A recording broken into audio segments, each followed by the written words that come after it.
So when we hear the analogy that the mind is like a muscle, I think it falls short because when we strain to learn something with our mind, we don't actually get to feel what it is to perform much better as we are trying to learn that thing. Now, the final tool I'd like to share is one that I've come up with, but it's one that's really grounded in the neuroscience of neuroplasticity. And believe it or not, that's grounded in our understanding of exercise physiology. And that is to reframe this idea that the mind is like a muscle.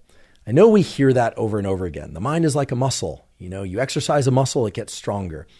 You exercise your mind, you put it through some strain, and you can learn. Those statements are absolutely true.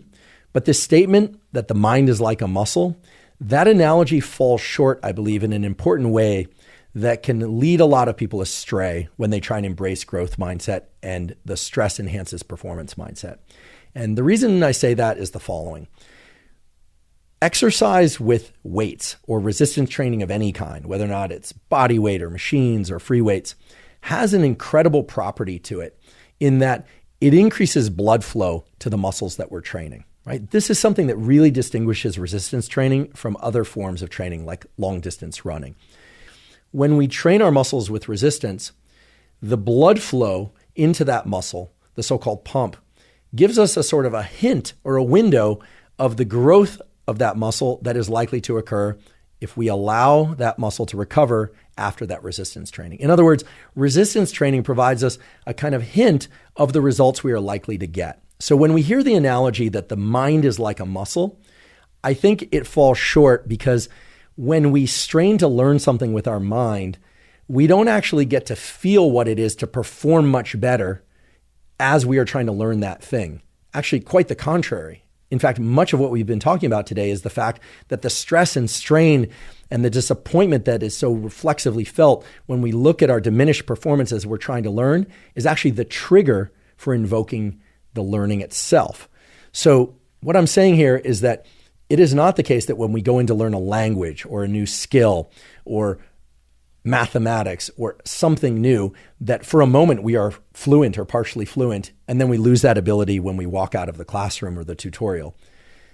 That's what makes it different than the gym where you go and you lift weights or you use resistance training of any kind, and you get this sort of window into, oh, this is what the muscle will feel like and look like when it's larger.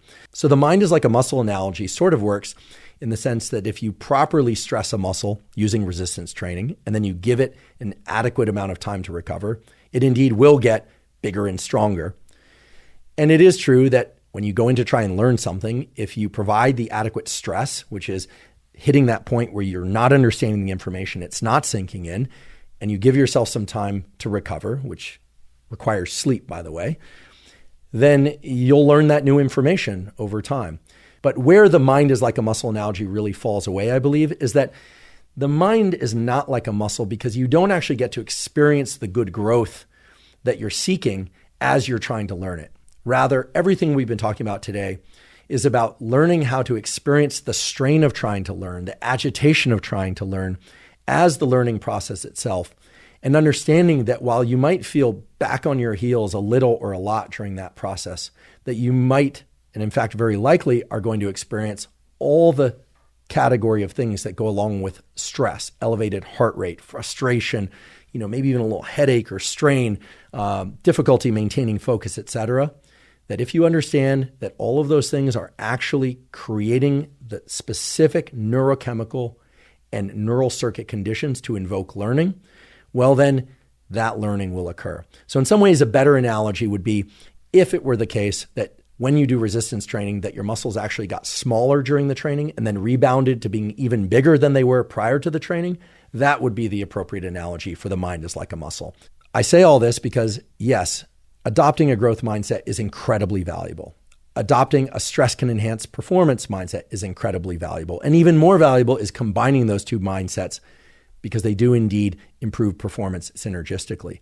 However, none of this process is expected to be reflexive for most people, perhaps for anybody. And the process of building up these mindsets involves another mindset, which is the one that umbrellas them all or gathers them all together and makes them really work, which is the idea that mindsets are indeed powerful, that they can have a real effect, and that while they do take time to cultivate, they can be cultivated.